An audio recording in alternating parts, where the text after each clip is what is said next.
Hello, welcome back, everybody, to another year of the Sunday Podcast.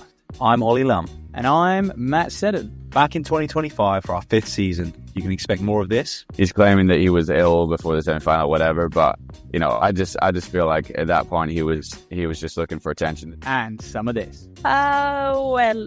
You normally say no human is limited, so I can't limit myself, or I can't just say I can do. As well as event coverage around all the major races on the UK circuit. And if you're a fan of the pod, please give us a rating and review on your preferred podcast streaming service. And if you want to stay up to date with all the latest news, give us a follow on Instagram at Sunday Podcast. As always, thanks for listening. See you next time, and we hope you enjoyed the episode. Hello guys, welcome back. Brought to you by sportsshoes.com. As always, British Champs indoor preview for you guys today because, look, there's been some crazy results going on all around the world. And Matt and I thought, what better time than to get stuck in ahead of next weekend's British Champs? Because, mate, I genuinely can't think of a time where it's going to be so deep at a British indoors for like a long time. Yeah, literally was just looking through today, seeing how many people actually have this standard for the European indoors, and I think that's where we're going to focus on today. Those who are listening, I think the World Indoor Championships, obviously they're at the back end of March, and one, the standards are incredibly difficult, so we haven't got many kind of Brits within those standards, and then two, there doesn't seem to be a huge amount of interest when people are talking. I mean, even Jakob yesterday in Levan, was sort of saying how he'd definitely be there for the European Championships. Whether he does the World Championships, he wouldn't give like a firm answer that yes, he's definitely going to be there in Nanjing. So I think obviously we've seen a lot of Americans who are definitely not going over to China to do the World Indoors. So it's difficult. So we'll probably, I think we'll know more in the next sort of 2 or 3 weeks, and especially after European Indoors. But to start predicting, who's going to go to the World Indoors and this and that, think is almost pointless. So we'll focus on that Europeans, because from a British standpoint, I think we are going to sweep a number of medals, but also it's British Champs is going to be very, very exciting next weekend. Yeah, you're bang on, mate. And it's almost going to be, if you get yourself on that team, you're going there looking for a medal. That is the standard. And that's what we want, right? That's what we want as British fans.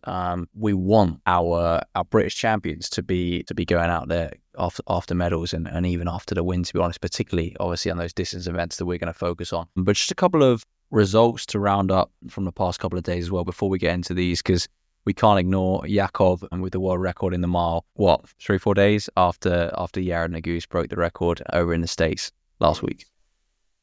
5 days later, man, he claims it back, and rightly so. I think Jakob does deserve everything he gets. When he says he's going for a world record, he goes and does it, and that is a very, very difficult thing to do. He gets himself there, he gets himself healthy, and he absolutely nails it. He always puts on a show, and he knows. He just always his shape predictor or whatever is so accurate. He says he does everything to the finer details. They always know where they're at with the stats that they get from training. And he goes and delivers 3:45.1. It was mesmerizing.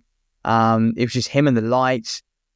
I do think it is worth highlighting that I think through 1,400 meters, every single 100-meter split was 0.3 seconds apart, which I think is, that's the lights. And he could. The question is kind of, could he do that anyway? The way he trains, he could probably get very, very close. But, there is no doubt that those lights would have helped him. But not only did he get the world record, which everyone will know, and he also got the 1,500-meter world record as well, first man sub 3:30 indoors, kind of en route. And he even said about how he was kind of really squeezing that, not the final 100, the one before, from 1,400 to 1,500, just to make sure that he did get that world record. And the last 109 meters was a bit of a chore for him, to say the least. But yeah, man, it puts a kind of Nuguse's run into perspective. I've later since seen that, Nuguse reckons he had a bit more there in Milrose. Thinking, when you got Jakob going for a world record a few days later, why didn't you give it some more beans, Nuguse? Yeah, I guess to be honest, that's the difference though. Like setting up for a world record versus setting up for a race. I do think. Yeah. You're bang on, mate. Jakob is so good at doing that, but he's not trying to do it in a race where he has competition. So, well, mate, Jakob would have done that if he had Nuguse and everyone else on his shoulder yesterday. He would have still broke that world record. But I do hear your point. Nuguse was going into a Milrose Games where Originally, he was facing Josh Kerr. Obviously, he pulls out, but he's got Hobbs Kessler on his shoulder. It's a little different, and the pace kind of lagged a little bit in the middle in Negus's record attempt. Yeah, I just think for Jakob as well, you could have done it with people following him, and obviously you can make that argument, but it's never going to be quite the same because he can like his splits then are always going to be slightly different because you can feel him like pressing on the back of you or whatever it is. You might have to move out here and there. You might want to disrupt their rhythm and not give them such a consistent ride either. I know what you mean. He don't do that though. He's stubborn and he can handle that pressure of someone breathing down his neck. But I hear what you're saying. I thought he's not going to squeeze that 100 to get the 1500 world record. Possibly either. Not. Yeah. Do you know what I mean? And then the time. This is not me taking away anything from Jakob, but I do think they are. We got to take them for what they are. They're different performances. Jakob is by far and away a better miler than the Goose. I'm not saying that, but it is interesting, isn't it? And it's the same with the 3K. We spoke about Mills and then we spoke about Fisher's performance. They're very different types of racing. Yeah, they are. It looked like it really meant something to Jakob. I mean, even afterwards, he said, it was up there with one of his greatest moments. After everything he's achieved and the records he's run, I think that's 6 world records for him now, which is crazy. But I think this meant more. Like he let out a real big cheer and stuff on the post-race interview. And I think this meant more because he's taking it from Negus. And obviously his Instagram post was hilarious. He says, "Sorry, Negus, sorry to take your record" or whatever. But I think. Previous world records that he's got, it's been someone way in the past. Like, yes, you're gunning for it, but you're not competing against that person anymore. Whereas, because the Goose had got it, I think it was very much like he needed that record today. Yeah. Well, we have been, and we do it as well. Like, I guess us, like that your mainstream media do it as well. We kind of turn our nose up a lot of these records because we're like, well, it's a different era. Whereas, like you say, exactly. We're like, wave light, super shoes. The tracks are better.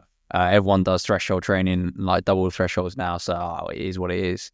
And we never say, well, now they're the best ever necessarily because of a world record. But yeah, like you say, it's reminiscent of I guess the glory days of the sport. With Sebastian Coe kind of going back and forward with over people like that. So it's cool. Do you know what would have been even cooler? You imagine Kerr ran the record the other day. Then I would love to see that. There's a different race on a different weekend and run. Post race interview for Jakob taking off Kerr. That would have been something. We'll have to wait for the rest of the season for that because I'm sure we're going to get some more moments. Yeah, I think just the men's 1500 is just continuing to just deliver on so many accounts. It's by far and away the most kind of anticipated event really in distance running for us. I agree with that. And we're getting to a level now where I think it is realistic for Kerr to maybe go and set something up. It's realistic for Negus to set something up. And I wonder if they will start to move in that way. Obviously, unfortunately, Negus, Kerr and Hock are all lined up for Grand Slam. But, if Kerr wants to break a world record, he will not be able to do it if Jakob's in the race. Or maybe he will. He won't want to attempt a world record if Jakob's in the race. I wouldn't have thought. Do you know what I mean? Unless Jakob's attempting a world record and then Kerr gets himself in the race. This is it. The only time they race each other when it's in one of these scenarios is when Jakob's going for the world record because all of the others are just like, yeah, we'll do it. All the pressure's on Jakob. But I feel like if Negus is to try and go for a world record, I think he'd have to set something up himself. But they're probably not quite there yet. And if they're going to run fast, it'll be kind of through Jakob. But I'll be really interested to see how these Grand Slams play out because they may set those Grand Slams up to go fast. Yeah, which I'm not sure. The whole point of Grand Slam was to be sort of... You know what I mean? Create the head-to-heads. Yes, I'm not sure it's the purpose of Grand Slam, but is obviously like it's going to be very sprint orientated as well, which means the times come with it in those events. So then as well. Yeah. So we'll see. I mean... 50 days. I think 50 days till Grand Slam. Yeah. But the great thing is as well with these guys, I think, is that obviously apart from Hocker being Nike as well when you throw him in, but like Negus, Kerr, Jakob, they're all from different brands, which means they can really be the face of those brands and then go to them and I guess say like we know for a fact that like Brooks put a lot into Kerr. He's essentially their only track and field athlete, right? Bringing in brand wars as well, and do you know what I mean? And then it means that okay, we might go and put it in to set something up, and I think that's that's where we're going. And I could see On doing the same. And obviously Jakob doesn't really need that back in, because he can just go to any meet director in the world and do whatever. But I mean, like, but with On and Brooks, I think they could definitely set something up if that's what those guys wanted. Yeah, you make a really good point there. A couple other races last night to take note of. Laros wins the 3000 to 7:29 national record. I mean, he obviously banks a world indoor qualifying mark. Ethiopians, well, they think there was a fall in the race. I mean, they were disappointing, but I think everywhere and stuff fell over potentially. But Mahari was second in 7:29, also, a youngster. But this is on the women's side, they were amazing. They still got very, very close, reasonably close to Dababa's world record. But as we said, there's hardly any Kenyans on the circuit now who compete, at a high level. There's a couple left in the 1500. We often see, a few in the 5000, but not consistently. And then obviously the Ethiopians, and I just think it could LA 2028 look a lot different. But Laros was impressive. The race he just always stayed in contention and then managed to sort of found himself at the front. And I think, he wasn't gonna lose that one. And he did have an impressive kick at what was a pretty fast pace as well. So it's just show you, it just reminds you, doesn't it, how quick those world indoor standards are.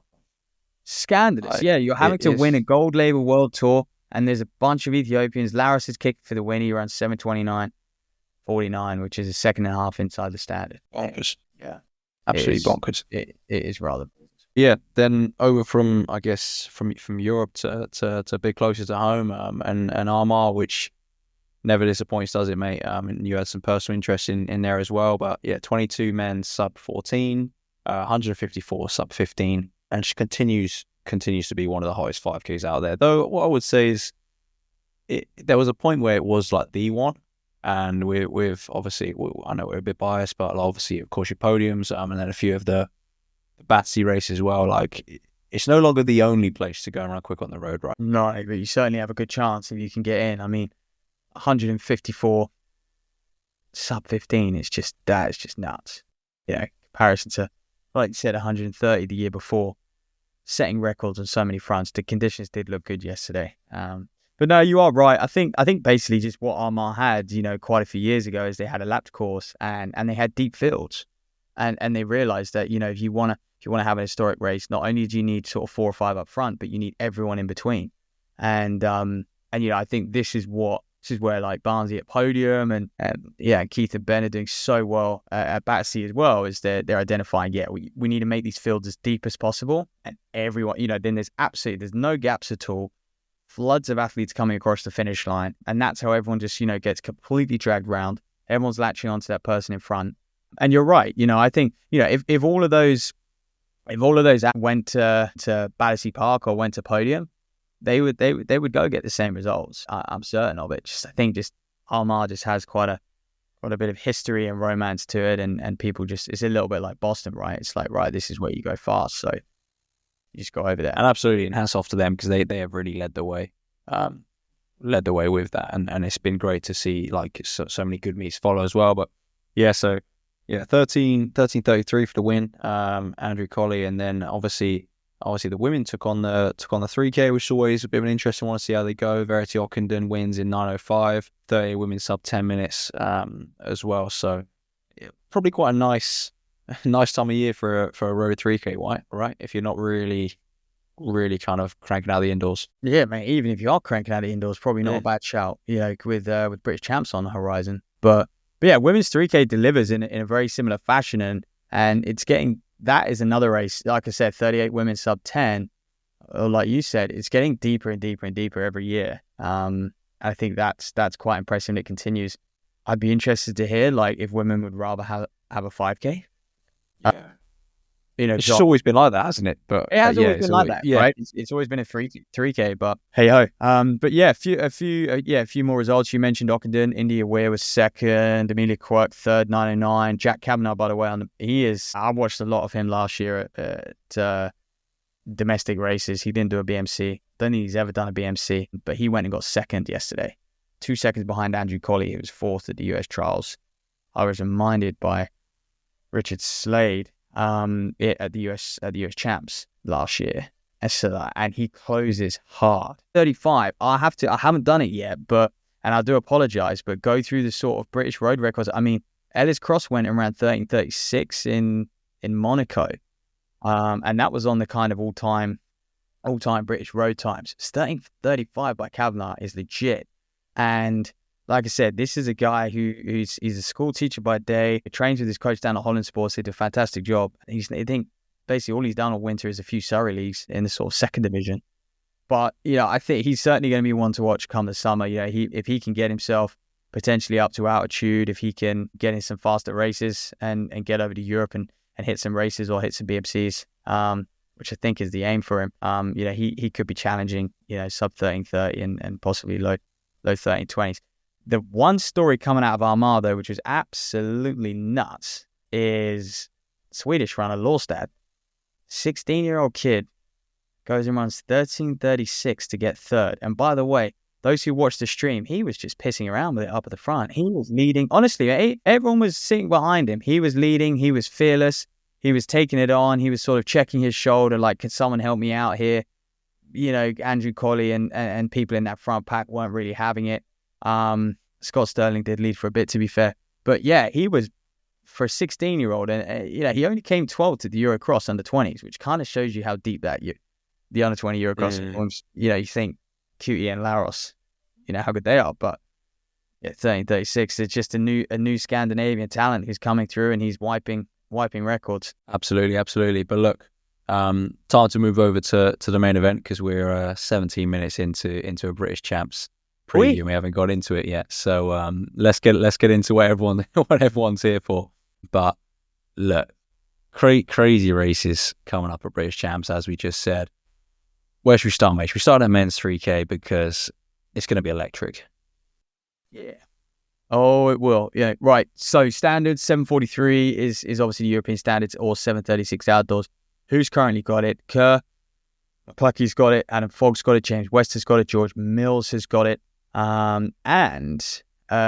Jay Wyman is very close. And I only say that because he's accepted at the moment with the way the entries are. It shows what athletes have been invited to and what they've accepted. And Wyman has accepted the 3,000. So I'm intrigued. He has the 800 time, doesn't have the 1,500 time, but could he go and run the 3,000 time? Would he lean towards 3,000? Obviously 744, just outside the qualifying time, right at the turn of the new year.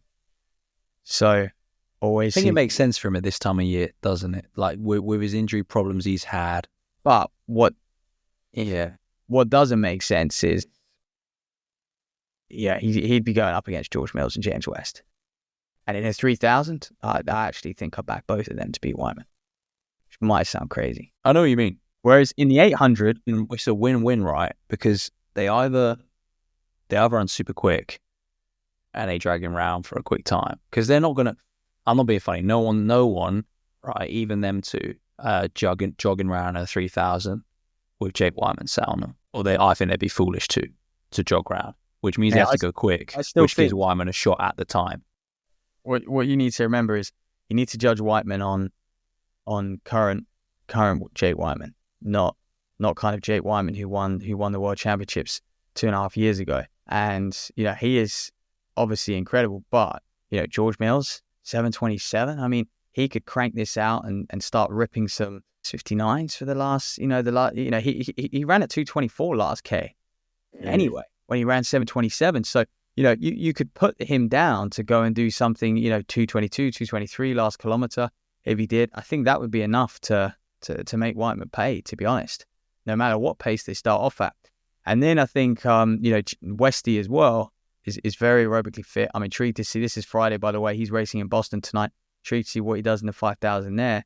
And he too, not only did, I guess his 1,500 meter time, because he moved up to 3,000, 5,000, isn't as quick as probably what it deserves to be, but he does have a good kick in these endurance races, and I think in many ways he almost has proven that he's got a better kick than someone like Mills even, which might be disrespectful. No, I definitely think Westy's got the best last 400. I was even going to say that it's almost like his best last K though. Like Westy's ability over final 800 is ruthless. I think, and we've seen him do that. Yeah. time and time again. He also is a pure 3K runner. Like he's without a doubt his best event. What's that? He does love the 3K, yeah. It's his best event for sure. Yeah. So this is that's the dynamic in the men's 2000. I'm not sure whether we're going to see Kerr come over and do it. But obviously Mills and Westy. Adam Fogg, what event does he decide to do? So obviously got the standard in the 15 as well as the 3000. Does he sort of fancy his chances? Bit of an upset there. Henry McCluskey is obviously as well sneaked the standard. Unfortunately, as good as he's running this year, you're looking, well, you've got to be able to kick with these guys, and I'm not sure McCluskey will be capable of that. But currently right now in the UK, 22 men, sub 8 minutes, and actually looking at all of them, a lot of them have accepted entries. A lot of them have obviously been invited, but it's only sort of 2 or 3 names in that list that you're thinking, yeah, they probably won't do it. And Jake Whiteman's one of those ones on the fence. You're thinking he might play it safe and go with the 800 because it's the event he has a qualifying standard for if he does want to go to European indoors. Yeah, I think that's it. It really depends if he wants to go or if he wants to get a good training stimulus, which potentially that 3K might be the opportunity for that. Yeah. The European list is obviously just stacked as well. Because not only have you got Laros and Jakob and Mills, Andrew Koskren's run 8:30. Yeah, it is absolutely stacked. You got a bunch of guys who are sort of like people like John Haymans, who we obviously spoke to, who are like 7:37, and again deciding, thinking about what event they might do. Azzedine Habs, I'm pretty sure he'll go for the 1500, but again, he's another man who's run low 7:30s. So yeah, the 3000 will be very interesting getting to Euros, but at British Champs, it's going to be even more exciting with a lot to race for. So we'll move on. Women's 3000. No, I was just going to say, just before we do, I think everyone wants Kerr to come back, don't they? That's what people want to see. They want to see that matchup. Can you imagine Kerr, Mills, Whiteman, and Westy in that race? Would be absolutely phenomenal. So we hope his injury kind of issues are sorted. And Josh Kerr, he's never afraid to, or like never want to like duck out of a British champ sort of thing. So if he's right for his preparation, he'll be there. But obviously he's also on the other side of it. If it's not exactly right for his preparation for whatever he wants to do, then he won't be. So yeah, he's not going to half-ass it. That's what I mean anyway. We need British matchups. You look at one of the reasons why I think American distance running is so deep at the moment is because they actually, to be fair to them, they regularly race each other. They're getting out there and they're taking chunks out of each other. They're attempting records together, and they're getting on the same start lines. And I think as good and as global some of our guys are, I do wish we saw matchups with them a little bit more throughout the season. I think that's why we've always got frustrated when people not duck out of British champs, but sometimes, for various reasons, they don't get to run it. I think it's super important that we see these head-to-heads on British soil because as fans, everyone in this country, we have much more investment when it's Brits going against Brits, I think, than when it's like Brits against Josh Kerr and Cole Hocker's a great race. But Josh Kerr and Jake Wyman's even better. Yeah, it is when they're both running well. Jake Wyman and you throw in people like Mills and Westy and stuff, and you get these guys competing over a 3000 or something. That for me is actually more exciting because it's just 100% invested interest. So I agree. I hope they all turn out. Women's 3000, Melissa Courtney Bryant, European lead. And interestingly now, as the weeks have gone by, that 8:28, it was very impressive, but it's looking more impressive when people like Batacletti race in Levan and, Maureen Costa and stuff race as well. And they're running 8:30, 8:33. And so you're thinking, Jesus, Melissa Courtney is still putting seconds on some of the best women in the world. Batacletti is an Olympic medalist, for God's sake. Yeah. And just, like you say, just shows what a phenomenal runner is. She's come out and said that she just doesn't want to miss out on more championships because she feels like she last season obviously didn't qualify for the champs that she wanted to. And look, she's put herself in the perfect spot to do that. 8:28 is phenomenal, and you've got to expect her to clean up at these British trials if she's retained anywhere near that shape. To be honest, just don't see anyone getting near her. I think other people are going to be good. Like Muir may run the 3K, but what Laura Muir are we going to see? We've got no idea. Yeah, Muir is one. By the way, Laura Muir has the standard in all three events, and actually on the entry list, she's accepted entry to the 800, to the 1500, and 3000. So obviously, yeah, what she decides to do, we're intrigued, even if she decides to turn up at all. But obviously, because you can have an 839 from outdoors, and the window's basically open a full 12 months from February 2024 to February 2025. Yeah, she's got that 3000 standard, so it'd be a good matchup between her and Courtney Bryant. It really would. But I think for Courtney Bryant, the best thing about British Champs for her is it will probably feel like a little bit like a European final, in a sense that you've got Hannah Nuttall, you've got Elise Thorney, you've got Anis Fitzgerald. All these women are inside the standard, by the way.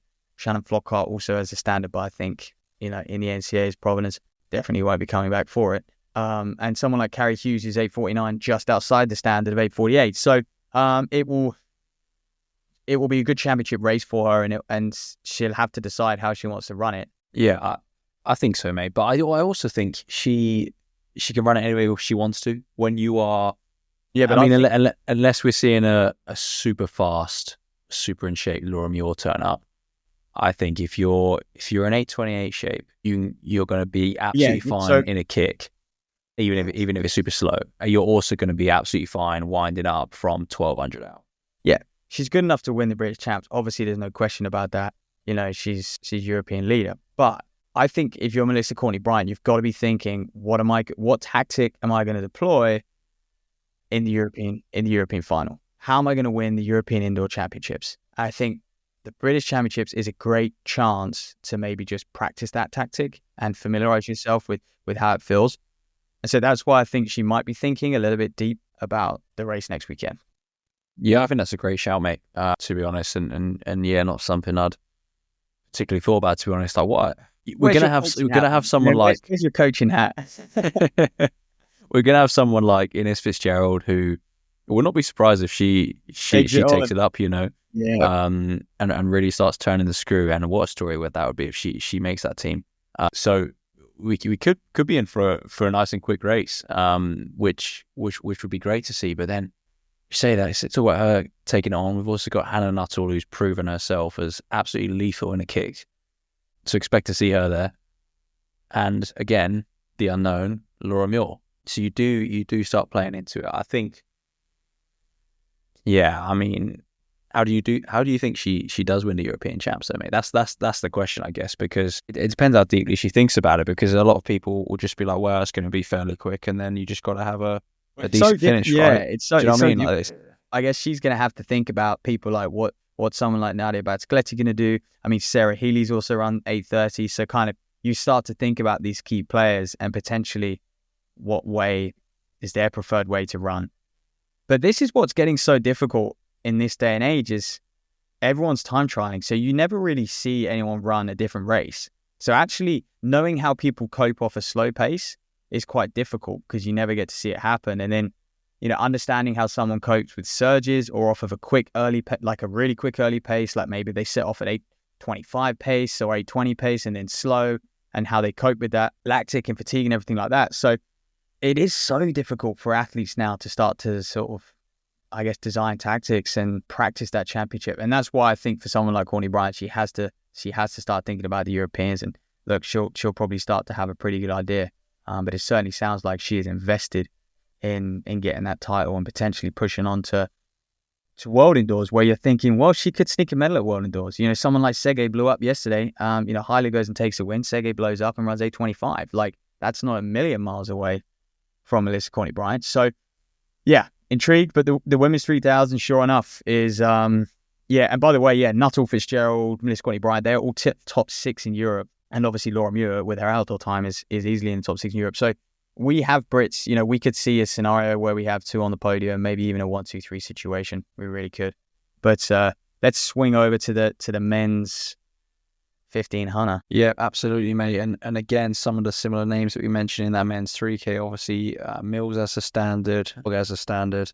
And then, so we don't know whether they're going to be opting for the 1500. We presume Mills, no way. That's standard from outdoors, and we presume we'll see him in the 3K. But Adam Fogg, yeah, could well see him in the 1500. Obviously, then Giles as a standard as well. Her, of course, as a standard. Don't expect to I don't know. I don't expect to see him in the 1500. Who knows? And then Tom Keane and Neil Gorley as well. Yeah, I'm looking at this thinking this is a huge opportunity for Tom Keane to make a senior team here. He raced pretty well last night in Levan. It was messy and it was fast. And he still hung on pretty well. I was pretty impressed. And obviously he's run 3:35 from earlier on in the year, which indoors, again, when you look at the kind of comparison to outdoors, it is a good sort of 2 or 3 seconds slower. And obviously the 800s are even more. But so he's clearly in great shape, and he's going to have his work cut out, though. I would love to see him make the team, but when you think someone like Neil Gorley and Adam Fogg, we're not even talking about, there's other guys in the mix here. Tyler Billiard, he's run 3:37 point. Standards 3:37.00 for those listening. Joe Wigfield also 3:37 point. Archie Davies is a 3:38 man this year. Piers Copeland, obviously defending champ, 3:38 man this year. So actually, Gorley for me is head and shoulders above, and I would probably say Adam Fogg, but we know British. I mean, look at last year, right? Copeland comes out of nowhere, definitely wasn't anywhere near his best shape, and takes the win. And I think, British 1500 meter running is just get your hat in the mix, because no one likes to really take it out. And no one's safe either. So it's positioning. No one is safe in this race. It's just relentless. And this is one of the events where, depending on what people choose to do, I don't know if pretty sure it was last year outdoors, correct me if I'm wrong, mate, that we then we build it as it was going to be this absolutely massive race, and then all the big guns decided to do different events. Like you had Giles and Kerr in the 800. Yeah, I know.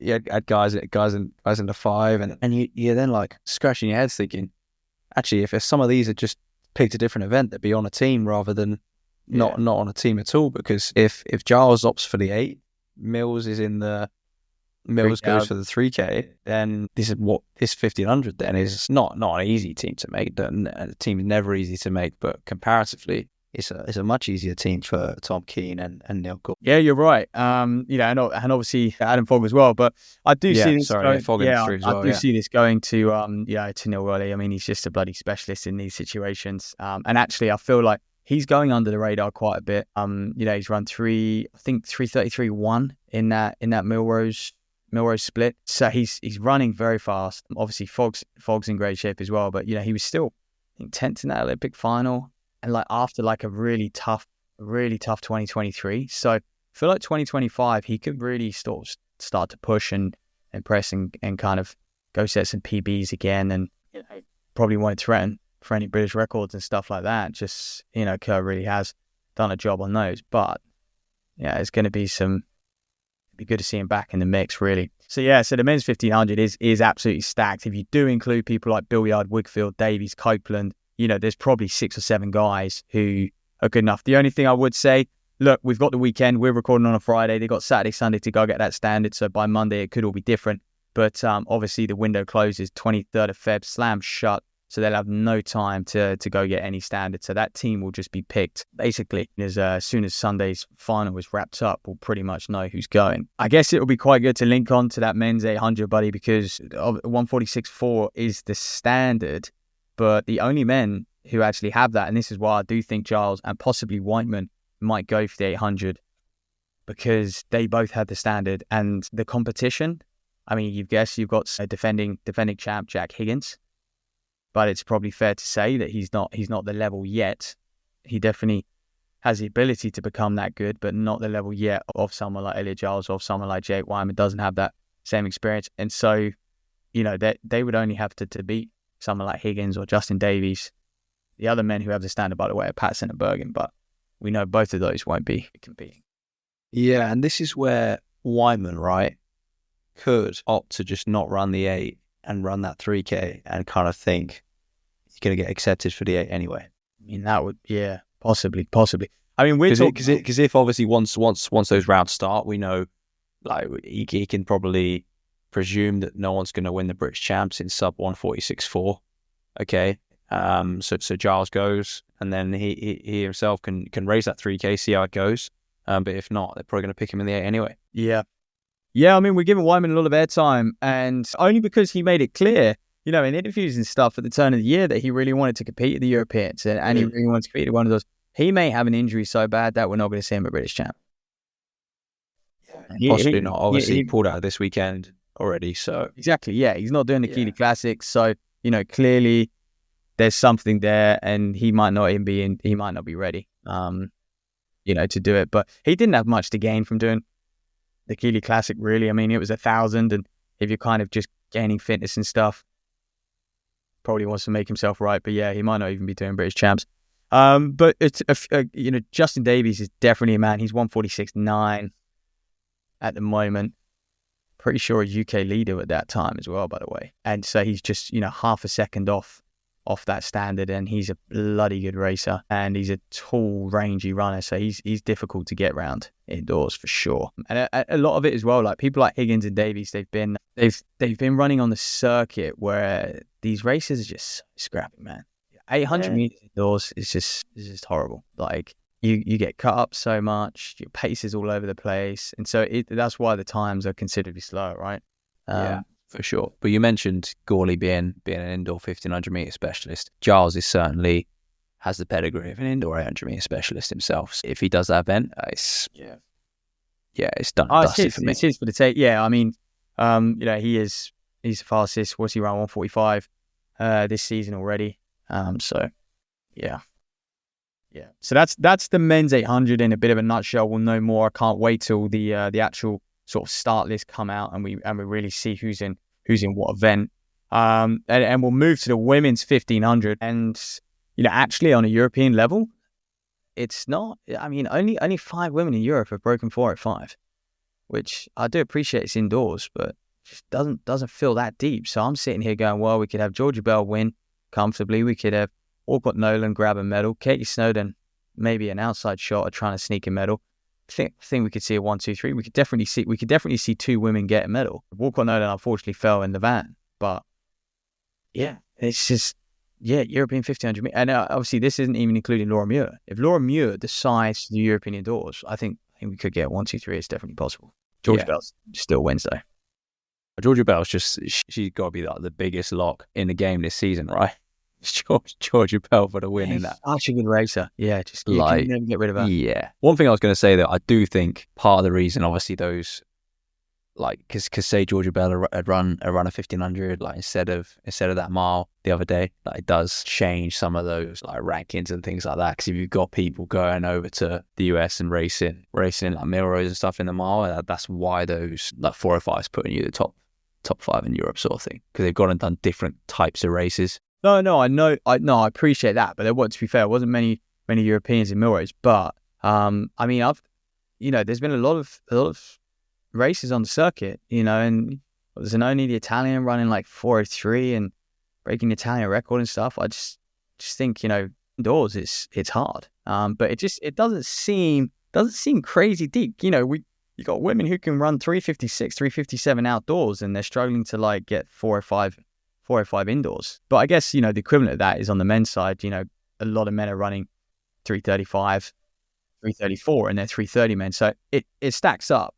But it just, certainly seems achievable for Britain to really go and turn up. But I do think Georgia Bell is going to sweep not only the British champs, but the Europeans as well.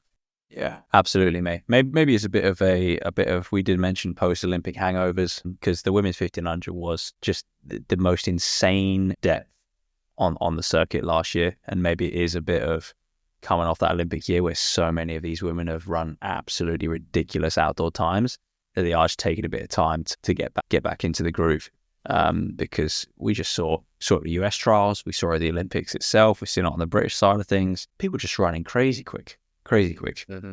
Yeah, agreed. Women's 800. Then we'll move on. Final event to really preview and just give you guys a little bit of a summary on how it's playing out and who actually has the qualifying mark. I mean, as it stands, just looking at Gemma Ricci here, obviously I mentioned Laura Muir, but she's a European leader, number 1 in the UK. She is surely going in there if Keeley doesn't race, which obviously don't think she will. Seen an interview with her today about potentially forgoing her indoor season. So you're looking at Ricci to go get gold and really announce herself. And she was third though behind Daguma and Sekadizo in Levan, but she's running well, and she seems to be head and shoulders above, especially any other Brit right now. You've got Erin Wallace, who is in a European ranking position, doesn't have the standard of 2020 though, and Grace Van Zandt as well, also just outside 2020. Yeah, and I think Riki needs this, right? Riki needs a bit of a jump start to her 2025. I think to go and get a medal, even just a medal at the Europeans, despite being European lead, I think would just get it going again, because we've just seen so many glimpses over the past couple of years of how good Riki can be. Yeah, I think a European medal here could really just kickstart going into the outdoor season, and maybe she decides to go on and do the world indoors as well, which I think would, again, she's great indoor runner, so it would be a good decision for her. But you just feel like everyone's just wanting Gemma Riki to just keep going. It's almost like we have with Laura Muir. Remember, for years Laura Muir just hadn't quite reached the heights we expected her to. She had, but it's unfortunate. Yeah. She was just in an era of just it's like the Barbers and Semenya and Co. and Hassan. It was a difficult era for Muir. But no, I agree. I think Riki needs to show that she can go win a championship gold. I think this it's a very realistic goal. The Europeans, yes, there's some good athletes in there, but they're athletes that she's been beating all season long, like Gayanova, who was second at European outdoors. People like this, she's been doing them over all season long, and I think she just needs to go there and take the Europeans by the scruff of the neck and walk away with a gold medal. Easy as that. Well, yeah. Because the world indoors, she's going to be up against Daguma, who has a really good record against her. Beat her again in Levan, and then people like Sekadizo. You add a few Americans in there as well. So, I think she would be disappointed if she didn't win the Europeans. That's all I'm saying. But maybe I'm wrong. For sure. But yeah, look, that pretty much wraps up British indoors. So we're looking forward to that. Hope you are too. I guess one thing we touched upon then, but didn't mention already in the podcast is the Keeley Classic without Keeley. So it's a shame, isn't it? Because I think everyone's been getting really excited. What is exciting though is I'm still sure it's going to be a great event. They're going to put on a great show. They've attracted a lot of British talent. I'm sure they've sold lots of tickets. I haven't seen any exact figures. Oh, yeah, I guess just hopefully people aren't too disappointed. Yeah, it's difficult. She was obviously missed the indoor season last year as well, and has shown, that paid off. Yeah, she know what she's doing. She's good. Her and the team will have a good judgment around kind of what's safe to compete on and what's not. So yeah, it is a shame, but this is the sport, right? I think it's difficult when you have a meet and you surround it and sort of promote it through one athlete, and that's the story. And I think the Keeley Classic has been a world record attempt by Keeley, and that's kind of what's been pushed, and that's the narrative. And obviously, all it takes is for something like this to happen, and it's unfortunate, and it can damage the meet quite a bit. Whereas I mean, where if you have deep fields and like take something like a Melrose Games where you've just got great matchups, like Josh Kerr pulls out.